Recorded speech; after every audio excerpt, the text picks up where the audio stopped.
Hello, hello, hello. Come on, man. Let's do this thing today. We're talking about how to build passive income. Who doesn't get excited? This is one day after Pi Day, Stallion. I mean, would you say it's not Pi Day Eve, it's post Pi Day.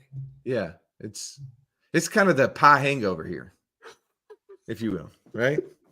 Why does Pi Day have to do with anything, Russ? Well, I mean, if you're not focused on building passive income, how are you ever going to become financially free? Because if the formula for financial freedom is passive income greater than monthly expenses, well, it doesn't matter what your monthly expenses are. If you don't have any passive income, you can't be free, man. You're always going to have to go to work. You're always going to have to trade time for money. And you're always going to wonder, what would it have looked like had I built passive income as I wear my passive income shirt today? And by the way, so he's not said this yet, but Pi Day, PI, is passive income. That's what we're so excited about, right? Okay. We're claiming that day from here going forward is the Wealth Without Wall Street passive income day. Yeah, March 14th, right? Everybody knows the 3.141 and dot, right? Well, the people in the food industry try to do the PIE day, but we're going to the PI day and staying true to it. All right, we're going live for you today so we can share with you how we started this passive income journey and how's it going. And we're going to talk about three new passive income sources we started, three passive income sources that are going to come on board in March, and then three lessons we've learned from this whole process. And you get to see all of this behind the scenes right now as we tell our podcast team we're going to start here right now. You ready, Stallion? Let's go. Okay, Stallion, we're breaking down passive income, the three new passive income streams that we brought on board in February of 2024, three new passive incomes that are coming on board in addition to those three in March. And then we're going to break down three lessons that we've learned from this whole process. So let's talk about the three new passive income sources. But actually, I got to stop you there. I can't do that. I got to say, where did we start?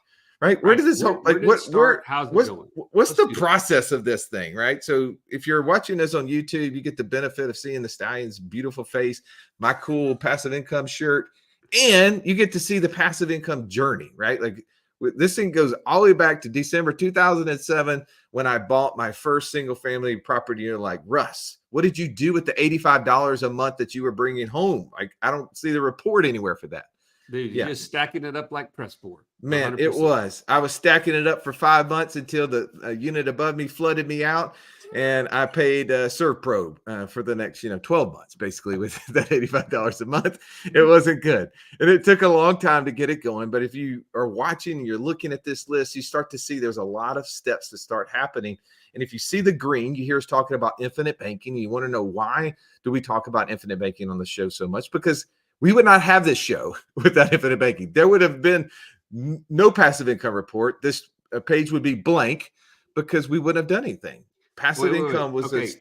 But why is that, Russ? I'm going to shut you down there for a second because people hear that and they say, well, infinite banking, what does infinite banking have to even do with passive income? I think I have money, I put it into something, it creates passive income. What is infinite banking? Why was that such an important part of this whole process? Having access to our cash gave us the ability to be forced to say, what do I do with it? Right? Like I had no idea. You would have thought as an investment advisor, I would have known what to do with money. All I knew is to put it in the stock market. But yet the stock market had crashed in 2008 and I didn't know what to do at that point. I didn't want to put it back in there because nobody that I was around had any clue. I mean, any clue, Stallion, of what was going on. And I'm like, tell me. Like I knew I didn't know, right? Even though I've been in the business for 4 years, I still knew that I knew very little about actually what made the market go up, what made it go down. And so I was going to these mentors who had all these great, answers for me up until that point. But they were like, it wasn't until like 2 or 3 years later when, we get this book Michael Lewis publishes called The Big Short, and he starts breaking it down. And we're like, oh, that's what happened. That's what happened.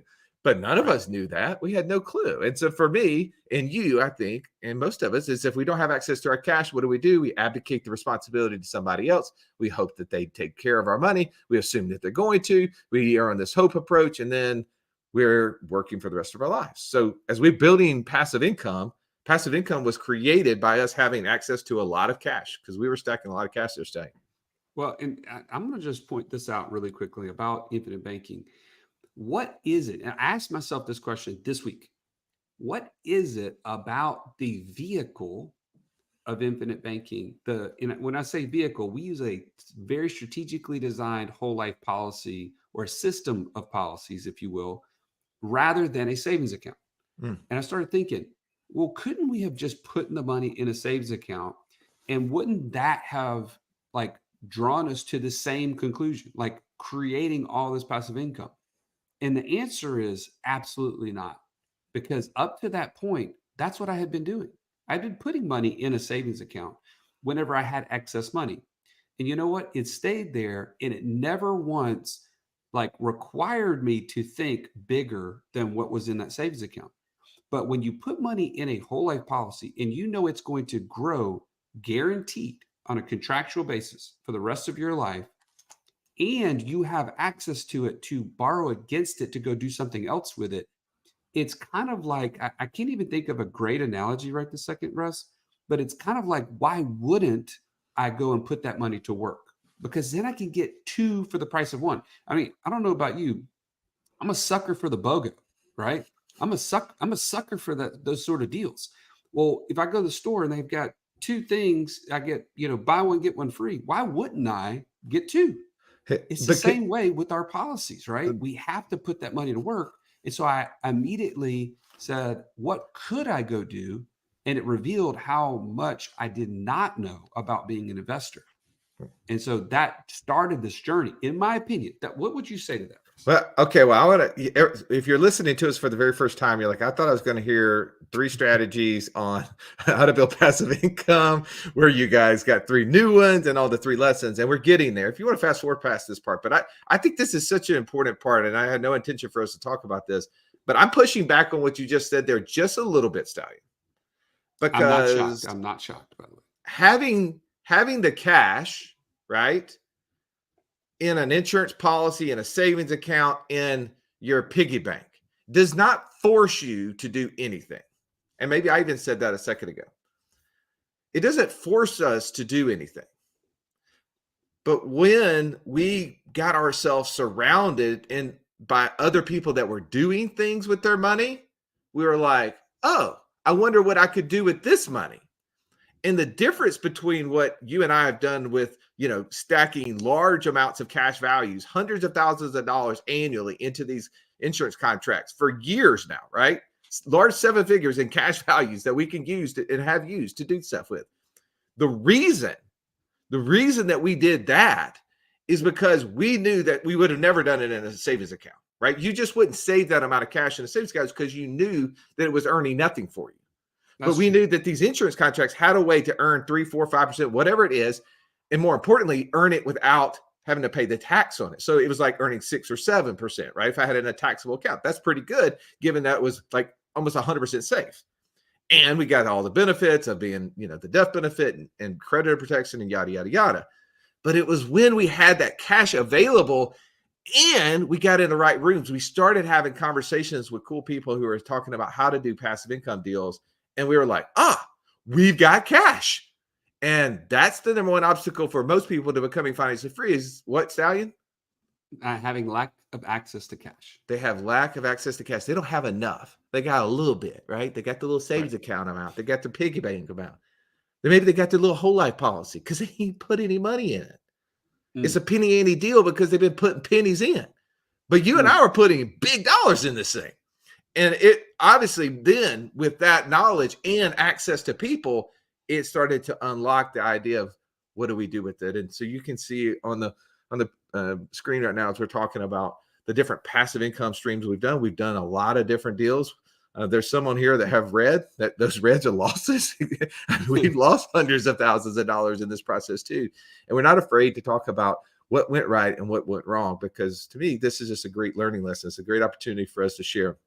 So, Stallion, let's talk about the deals that we've done and how those are panning out. So first, for those persons who are joining us for the very first time, never heard this before, we like to share kind of like, where it started, where it's going. So when we first started this passive income report in July of 2020, we brought in a whopping $2,447.52.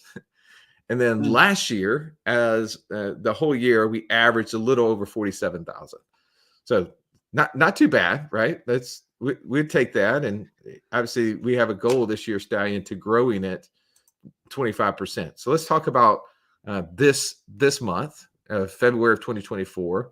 What were those 3 new sources that we brought on board?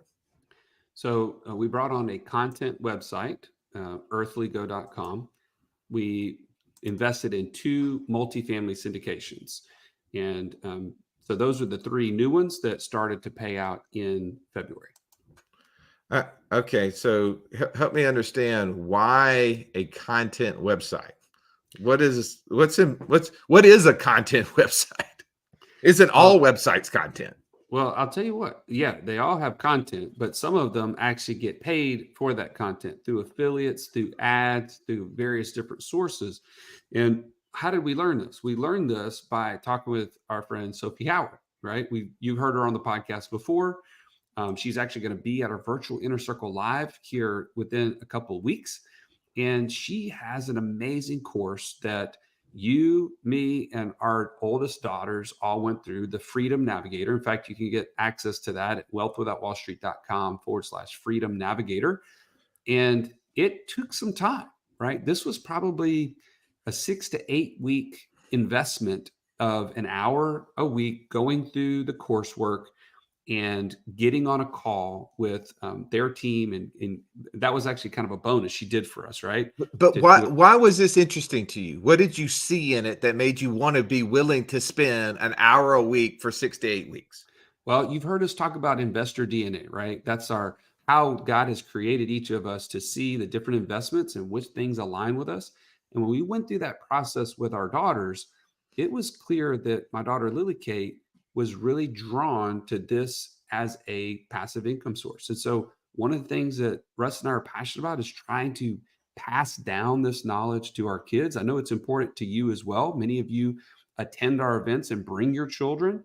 And so when we did this, I was like, man, I need to invest in her and go through this process with her so that we can buy a content website together, assuming that we like the strategy going through the process. So it matches your DNA, but okay, look, bro, I'm all about like, show me the money. What's the money deal? Like what in there did you like, oh, is this just going to be a great education? Like I'm going to go invest money in something that's not going to make any money. What's the opportunity that you saw in it? Well, I'll tell you this, it's a sliding scale because there's some content websites that are making a couple $100s a month. Some of them are not making any money. Some of them are making tens of $1,000s a month because they built this whole infrastructure of affiliate links, ads, different contributors, sponsorships. There's all sort of things. Well, this particular website, this earthlygo.com, is a very niche website that our family actually uses the product that it's talking about. And my daughter Stallion, said, I want to punch you through this screen right now. What's the money? Tell me the money, man. You keep telling me about all these other things. I want to know about the money. Dude, how much money was this website? I'm getting there. This thing was 16 grand and it's making about $2,000 a month passively. Okay. With no maintenance whatsoever. All right. So, by the way, this is why I love this guy so much. Like, he is so patient with me because I can just frustrate the time out of him. And as long as it took him to tell you that he spent $16,000 to make $2,000 a month, like, what? That'd be the first thing that came out of my mouth. I would be like, bro, I just made $2,000. What's the math on that, Stallion? What's the ROI on that? I'm not going to do math on the fly like that, but I'm expecting to get my money back within 8 to 10 months. Come on, man. How about that? I got an Excel spreadsheet in front of me. We can do this math really quickly, right? Actually, sorry, I have to realize I have to multiply that times 12. So yeah, it's fantastic. It's fantastic. It's fantastic. It's over 100%. How about that? It's over 100%. So this is what you're dealing with. This guy is crushing it. And all he wants to tell you about is all these things. It's 149% return on investment. Is that good? I'm Like, okay with that. that's what I would have known at the beginning. I'd be like, bro, eh, tell me how that that Turo deal did for you. Like, this is where you could be like, I know you bust me on 100 Unicorns, another site Joey bought that has been a complete dog forever and has lost money. He could be like, I turned around and totally redeemed myself. I got a site that's producing 149% return on investment right now. And it's Like, completely hands off. Literally, I'll go in there every couple of days and just look at these different affiliate sites, and all of a sudden there's money. There's just okay, money in it. It's just so amazing. so the three things that you love about it is, one, your daughter enjoys it. Two, it matches up with your investor DNA, which is completely hands off. And three, I mean, because this is for you because you don't care about the money. It earned 149% ROI. Exactly. But Okay. I'll add a fourth one. There are services out there that you can actually offload 100% of the management, content creation, ads, all the things can be completely handed off. We're coming back to that. I think that's a lesson that we're going to share at the Okay. end. So I you're thought we're getting getting ahead of into yourself. lessons, Russ. Come on. What do you You're tell me getting what into tell me lessons. where I'm just trying to get you to tell me about the first deal that we had on the board for February, where in the month of February, we totally, as a total, we brought in $30,894.76 net in passive income. So, it's moving. It's just, not as much as I wanted to. But the second deal, right? The second deal, Stallion, that we did is that we went out, invested into a multifamily project, right? That's With right. some friends of ours, and that we made an investment late in the December. year, yeah. And then the first kind of uh, like partial quarterly payment came in, right? So I think it was $348.34, right? So not, if I'm doing the math at home, that's not quite the 149%. I'm a little frustrated by that one. That returns closer to 4%. But I know that was a partial month. Those numbers are getting better. So people want to know, like, hey, how'd that one do? What is it that you liked about the multifamily space and investing in that syndication? Well, so it's always operator, right? So this is the Integrity Holding Group that we love their perspective on multifamily. Number one, they're about profit. They're about turning and value add creation of all the projects that they're doing.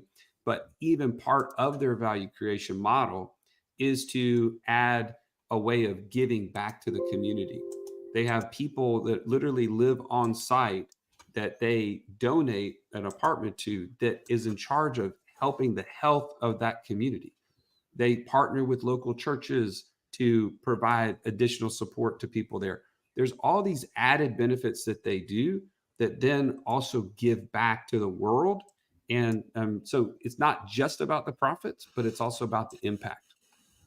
Okay, What so would you add to that? well, I like the fact that we know the operator. I like the fact that it's hands off. The value add to the community is an added plus, right? Like, if it can be a win-win for them. And I like the fact that we were sitting on cash last year. We were thinking about building our own fund, and it was like, man, do we really want to go through this process of starting our own investment fund, having to build operators in all these places, having to do the research on all the different deals when there's people that we know who are good at what they do and they do this every single day? Like, yes, I'm going to take a little bit of a haircut, right? I'm not going to get to keep all the money, but I'm close enough to the deal that I can still get decent returns and just allow the passivity of the thing to inspire me. That's what I liked about it. For The sure. third deal on the board is another actually multifamily thing. It's like, man, we got all excited about multifamily at the end of the year, man. And I would tell you, and the one thing I left off about, one of the things I love about the multifamily space is I love the depreciation. And if Yes, you I was guys just aren't thinking the familiar same with thing. the depreciation of these big, huge real estate projects, is that they offer an opportunity for us to write off some income, right? Ways to get revenue, right? Because we want the revenue, we want the money, but we don't want to have to report it as income because that's when we pay taxes. So two to the deals that we did at the end of last year, we made investments in projects that gave us big write-offs from a tax standpoint.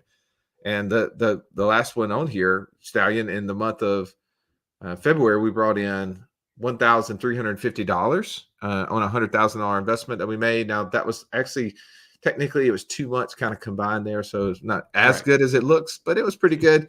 So 16% ROI on that one if you're doing the math at home.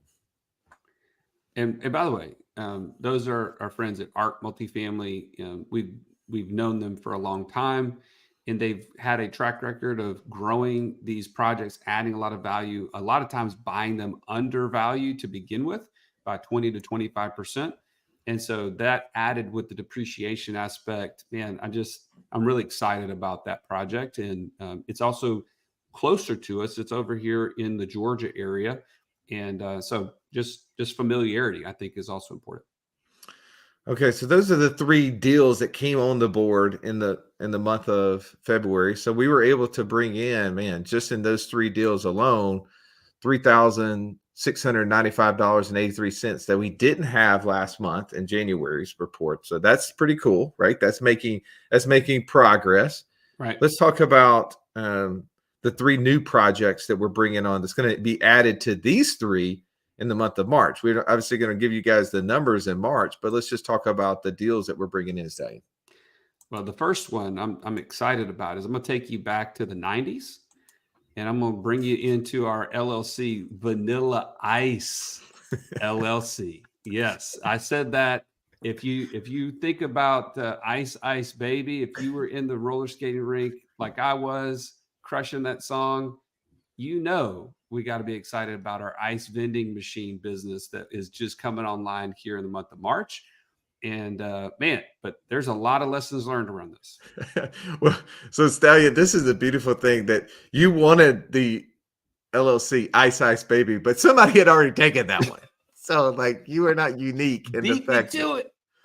Oh man, definitely. Yeah, we're gonna break down this one in just a second because there's a lot of lessons in this ice business that we've been learning firsthand. And one of our partners right now is actually standing in the rain, trying to get this thing ready to start spitting out ice and getting paid today. It's raining where where it's located. And you've got to run it through these cycles and do all these things. It's just now like literally been powered up and kind of been given the okay to go. And you have to run it for a couple of days and spit out some ice and get all the, clean it out, all the whatever that is. I have no idea. I'm glad I'm not the one doing it. But grateful for our partner who's doing that stuff for us. So we'll talk a little bit about that. But I'm excited that there's an opportunity. It's something I can drive by. It's actually between me and the lake I go to. I can take my kids and I'd be like, look, that's our ice machine right there. And I'd be like, okay. And my son has a little snow cone machine and snow cone business he calls, Arctic Snow. I'm like, we're going to take that thing down here the next sunny weekend day. And I'm going to take him down there. We're going to have a grand opening for Vanilla Ice, and I'm going to give away some free snow cones. I'll just use the ice out of our machine, Stallion. I hope you're okay with that. I'm expecting you to be one of our biggest customers. Exactly. All right. So the second one that's coming on board next month is what? So we get invested in a mobile home park. We've talked about this one before, but our friends over at Cultivate Collective, this is what they do. They buy and sell value add mobile home parks. This one happens to be located in South Carolina. It's actually multiple in a portfolio. And really excited about the business plan that they put together and the operator. I mean, again, it's operator drives everything. And so very excited to see how that one performs. Yeah, and we've already collected the check in the month of March, so we'll be reporting on in March. So I love the fact that it created cash flow immediately, quickly, right? Like yes. It's a deal that's our love language. If it can create passive income quickly, that makes us happy. That helps us understand the deal and how it's working, right? So that's a good deal. And then the last one that's coming on board in the month of March is what, Stan? That is the oil and gas fund that we invested in. with our friends over at Aspen Funds, and they've partnered with an operator there locally near the Kansas City area. And man, this is a already producing oil and gas fund. So it's not like the speculative oil and gas that you've probably heard of a lot in the past. This one, we're already producing wells that they went ahead and purchased, and then they're going to continue to add to that. Really excited to say, man, there's tax benefits along with immediate cash flow. Normally, these sort of projects are 12 to 24 months before you see a dollar. And man, I'm happy to report in the month of March, literally, we made the investment in Don't January. say the number. Don't Oh, I'm say the not. number. I'm not letting the cat out of the bag. I'm just saying, in Okay. the time frame from the end of January to beginning of March, we saw the first payment. So Yeah. that is really exciting. Well, and here's the thing. If you don't understand what he's saying, think about it is that you go buy a piece of real estate that already has a renter in it, that already has income, and all you did was pay the owner for that, and then the rental income just started coming to you. Or the same thing with the business. You already have there's a business out there that's profitable, and you just go pay the owner for the business, and you take it over, and you start collecting the profit. That's what's happening here. Is there already wells that are producing revenue, and they just went in and bought the existing mill. So they paid a premium, obviously, to buy it, but it's spitting out income. And the beautiful thing is that income is pretty good. Now, the speculative part to this is that you don't know how long it will spit out oil, right? There's no guarantee to that. And we know this, and we're always hesitant to on these oil and gas deals because we've been burned before, literally and figuratively, I guess, on that. And so just, when we talk about deals, please don't hear us saying, hey, you should go do these deals. We're only sharing because we want to lead from the front, just tell you what we're doing. So that way you learn from all the mistakes. If any of these things go bad, we'll equally tell you that as well. So for us, those are the 3 deals that we are bringing on in February. Let's talk about lessons, right? I think the lessons behind a couple things that we learned last month are super important that we should break down for everybody. One lesson in this ice machine, or no, I'm sorry, I don't want to do ice machine. Give me, yeah, I guess the ice machine. That's a good one to start with. The ice vending business. What would you say in this process? Somebody's like, should I start doing the ice vending business? Is this really going to be super valuable to me? What would you tell them? What have you learned so far? Man, I will tell you this. We don't have a lot of experience or any experience. So the idea of knowing exactly what it's going to produce is a complete guess. We went off of some due diligence that has been done with these sort of operators in the past and based it off of number of bags sold per day, the expense of operating the machine, stuff like that. All that goes into, the projections, but projections are just projections. The location drives everything. Now, I'm happy to say, and praise the Lord, we were able to get a location that is on a major highway, and it is very prominently located where it's not going to be easily missed. Yeah, That is huge. it's a major highway right at a red light, by the way. I mean, At a corner. yeah, Exactly. and it's in a little small, it's a little small town, it's a stop. Like people, I don't know how many cars, hundreds of thousands of cars go down this road every single day, but it's like a little bitty small town that it's at. So they stop at this red light, and there's like a little Jack's on one side that it used to be there's a gas station right next to it, and there this thing sits in the wide open, screaming, hey, you're pulling your boat down to the lake, or hey, you're going, and for those of us in Alabama, they're going down to the University of Alabama, Auburn, and they're on their way to, watch Auburn, play basketball, football, equestrian. I don't care what they're doing. As long as they're taking a cooler, right? And they need ice. Stop by, we got ice. That's right. But here's the things that I've learned. You would think this thing looks like, just so you know, a Coke machine. In fact, Yep. Russ, I don't know if you have a picture you want to share here, but literally it looks like a Coke machine as far as the size. It's a little bit bigger than that. And you think, what could be difficult about that, right? You just find a location and you go plug it in, right? Is that how easy it is, Russ? No, sir. That is not how this thing works. Like you're so much involved in this deal. So you got to get water to it, then you got to get power to it, then you have to have a really good place for it to sit, a level place for it to sit, and all of these things require permits, licenses, engineers. Like you got to make sure you're ADA compliant. Oh my goodness! Like You got to have what do they call a bollard in front of it so people don't run over it, right? oh Whenever they yeah, pull up, you got to have or a some way to wheel protect it. stop. I mean, we've learned more terms. Like I've never heard the term wheel stop and bollard before, and they're like, oh yeah, these are the things that are in parking lots where people don't run into this thing. I'm like, oh, cool. So if you're looking at, you're seeing this is where it was in the crate when it was delivered, but there's all these little things that you have no clue about. But man, we have such a amazing friend of the show who was like, hey, I have a spot on this major thoroughfare. I own some land there. I had a storage facility near there, all this different stuff. And I love it if you guys would want to put this there. I think that'd be so cool to talk about.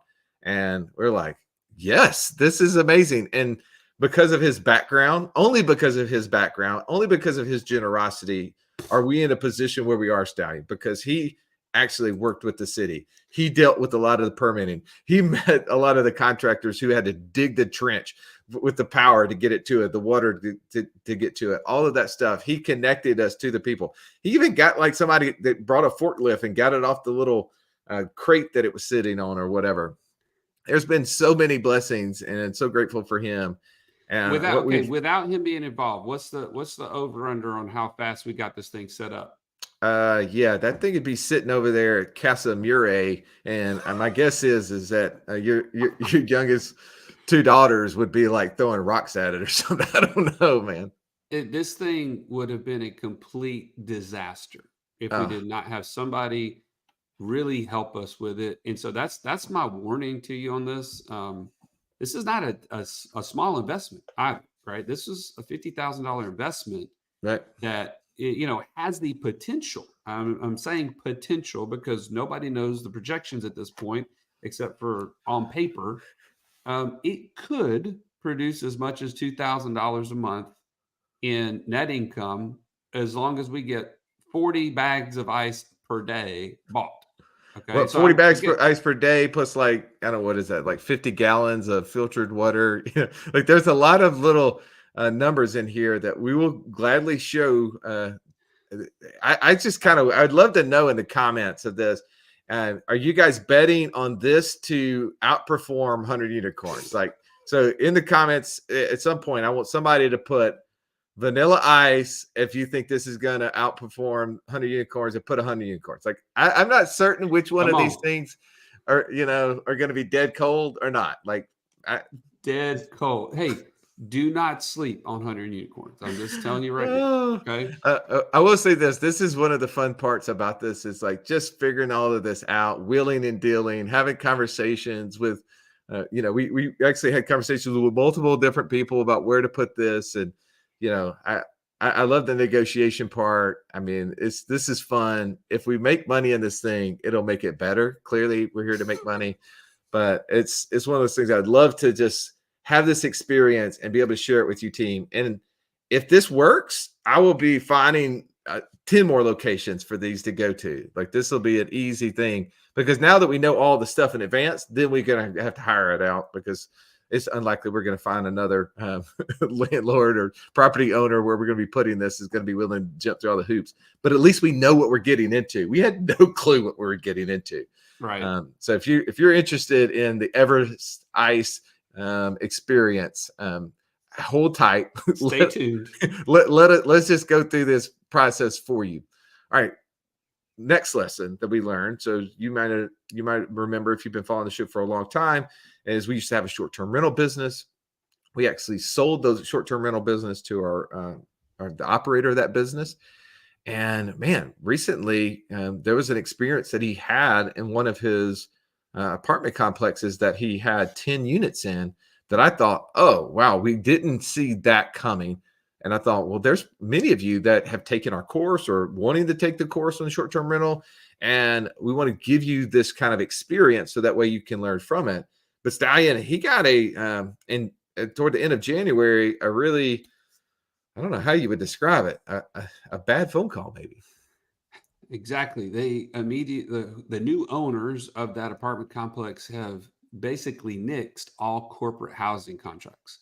So he fell into that same bucket, having multiple units through the corporation, and that was just totally blindsiding, right? He now Not that's multiple, but bro, he had 10 units in this right. complex, and they stinking booted all corporate rentals out. Yeah, so he had basically what three months to essentially pivot and figure out what he was going to do, and so that's where the conversation started with us. Yeah. So just preparing you for running a short-term rental business, you're doing the arbitrage model, and you're using, for instance, apartment complexes. There is that potential out there, right? So you need to be really cautious as what your backup plans are, what your plan B is. And that's what really I think a lot of the conversation came into. How do you pivot out of that? What are the different options? And so we were, one, we were owner financing the deal to him. So we got into obviously helping him trying to renegotiate the owner financing terms. And that was the first time since Joey, lent money to the lady who had the shampoo bottles in the back of her trunk that he was having to renegotiate owner finance terms. And it was fun to watch the stallion at work here, man. He was like getting creative, saying, all right, yeah, I think we could put this on pause. We can do this, we can do this. But more importantly, it was like, what are the options of how do you help this business owner take action? And what I love about it, when we're as entrepreneurs, man, we think so much differently than the world, right? Some people just take a bad beat and they just take it to the house. They're just done, right? They're crying. You see them on TV in the middle of March Madness right now. You can be seeing fans walking out the door, kids walking out the door, crying, assuming that there is no other option. But we know as entrepreneurs, we're gonna take beats, right? We're gonna take some L's. But what at the end of the day, we know that there's opportunities. There's ways for us to turn those L's into wins. And this is kind of what we started talking about with him, Stallion. Is like there's some more strategies here. There's some different ways in which you can create income. And I thought one really creative way that we shared, I would let you talk about. Oh, really? You're just going to leave me hanging like that? Yeah, no. The big opportunity that we know that he has, not to bring up 100 unicorns or anything, but man, somebody that knows how to manage a short-term rental is a unicorn. In today's environment, it is not every day that you find somebody like that. And so we said, why wouldn't you go and co-host as many units as possible? Get with other people who have rental properties that they don't want to manage themselves on the short-term side, and give them the opportunity to partner with you. That gives you immediately cash flow from someone else's asset. And by the way, you have all this furniture from these 10 units that need to be redeployed. You could sell the furniture for immediate cash to that investor, which they'd be grateful for, because who has a bunch of furniture in an empty rental anyway? That this gives them immediate opportunity to operate. And man, he was like, this is great. Like, this is awesome. He can immediately put that into play. Yeah, I love the seller rent your furniture model. Like immediately you can start cash flowing on an asset that you already own. And I think he's working on that process. And I do think the pivot is the midterm rental space. And we've got a podcast coming out soon. The student housing space, maybe that's in there too. But the midterm rental space, I think, is a way for short-term rental operators to make their portfolio way more predictable, because you have a lot less ups and downs with the month, and you find these properties that you can be in and rent them out to families of 4 to 8 people, and they're there for 3 to 14 months sometimes. And I've got a family member right now that is getting that is displaced out of their house because of a fire, and the insurance company's paying $5,000 a month for them to stay in a property. I mean, that's just guaranteed cash, comes every single month from the insurance company. Right. I mean, like that's a real opportunity. And we're looking actually for properties right now that we can do that on, because I think that that's a great way to get into the rental game as well. All right. Last lesson. And this is something we started touching on a second ago, Stallion, but somebody looking at our our report noticed that we had put in like $400,000 into these different syndications at the end of the year, right? But if they looked at your content website and what you and I had put into the vending machine, the ice vending machine, it was only 50 grand. And there's probably an insight or a lesson from that. What would you share about it?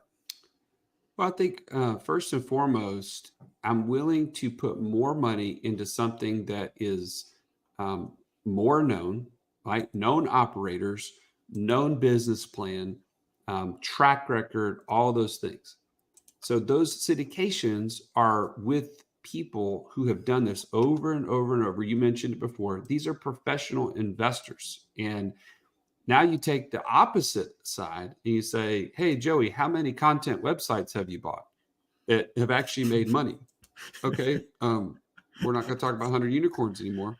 But the point is, not many. And just as another learning lesson, man, when I was taking over this website from the guy I bought it from, I had to pay him an extra $250 just to help me put the new affiliate links that I had to go and create into the website so that I could continue to get paid. I didn't even know how to do that. I mean, I'm just telling. An extra 250, huh? That's some cheap labor, bro. I take that. Hey, I don't know how many hours it took him, but it would take me an eternity to figure it out. So it was cheap to me. But the point is, I'm willing to invest less on something that is a trial run. In this case, if this content website thing grows and continues to do as well as it is, I'll put more money into it because now I'll have that track record. I'll have the knowledge. I'll have the experience of, man, who are the people that I can bring into this team to grow a portfolio of these. But until then, I'm going to start small. And what would you add to that, Russ? Yeah. I think that there's two lessons, right? Some of us have more time than we have money. Some of us have more money than we have time. And the active things maybe require more time than money. Not always, but sometimes. In this example, right, the ice vending machine and the content site don't require a lot of money to get involved in them. And money's relative, right? Money's a commodity. I know that we can go out and get money. Once you have a deal, you have experience, right? Then now you can trade that. That's called a joint venture, right? That's when money and experience come together. And our mentor Nelson Nash would say, usually by the end of those deals, they switch places, right? Now the person with the experience has got the money, and the person who had the money got the experience. But that's where you can take experience. So if you figure out one of these active strategies, no matter what strategy it is, and you have that experience, you can always go out and partner with money. And I think that's really cool for us to see this, right? We're giving people, you're giving your daughters an opportunity to learn and gain experience in the website stuff. We're giving one of our good friends who's wanting to start building passive income. She's gaining experience by learning how to do this. And, it's easy to partner the money in the deal, gain the experience. You can always pour capital into things. Well, the opposite is true where, hey, got money, have been building up cash values in these insurance contracts we talked about at the beginning, and looking to deploy it, looking to create more passive income than a monthly expense. Because when we take a loan from the insurance company, not from our insurance policies, we don't take money out of our insurance policies or out of our cash values. No, we leverage the insurance company's money. We go to them. We took out $405,000 and some change, and we took their money while ours stayed in those insurance contracts still earning, and we went and gave it to operators. Now, that created an interest expense. Now, we would only do that if the production of passive income on the opposite side was greater than what it cost us. And just think about it like this way. People will say, well, man, you're borrowing money. I don't like borrowing money. Like I've always been, opposed to borrowing money. I said, okay, well, just think about those loans that we took and the interest we're paying is the machine is a money printing machine. And the loan is the electric bill that has to power the machine. If the machine is printing out more dollars than it costs you every month for the electric bill, when would you unplug the machine? Never. You would never do that. So we're looking at it is that if those two are not aligned, we don't do it. It's easy to say, well, I would not pay more in electric bills than it would actually produce in revenue. We had that That's right. conversation a long time ago with our Ethereum miners, right? That we had. That's Anyway. right. All right. Well, All right. this has been a lot. I know we've covered a ton here. Let's wrap this up so we can get on to the next episode. Well, two things. All this is great information, but we want to give you an opportunity to take action, right? You've just heard Russ talk about infinite banking, how it was the beginning of all this, how it's constantly being used in this process. If you don't have that, if you're like, man, I need to get this set up, call us right now at wealthwithoutwallstreet.com/free call. Like, set up that call with one of our coaches, get started with our infinite banking accelerator. But number two, if you want to learn more on the passive income side and you need help becoming the investor that you want to be, you need to be at our virtual Inner Circle Live. It's coming up in April, and it is amazing. You get to do all this from the comfort of your own home. You don't have the travel expense. And we've got a discount for you right now. So go to wealthwithoutwallstreet.com/live and use the promo code podcast. You get to save 50% off of your ticket. You're going to hear from all these passive income gurus. You're going to get the frameworks that will help you to make the financial freedom journey happen as fast as possible. And you're going to learn exactly what investor you are. This is for you. We want to help you get there. If you found value today, if you'll just do us a favor, take a picture of this on your phone and share it on social media. Tag us. Let us know this is the kind of content that you need more of, so we can double up on this report. I don't know, whatever we need to do to help get you what you need to get to financial freedom. Thanks, and have an amazing day.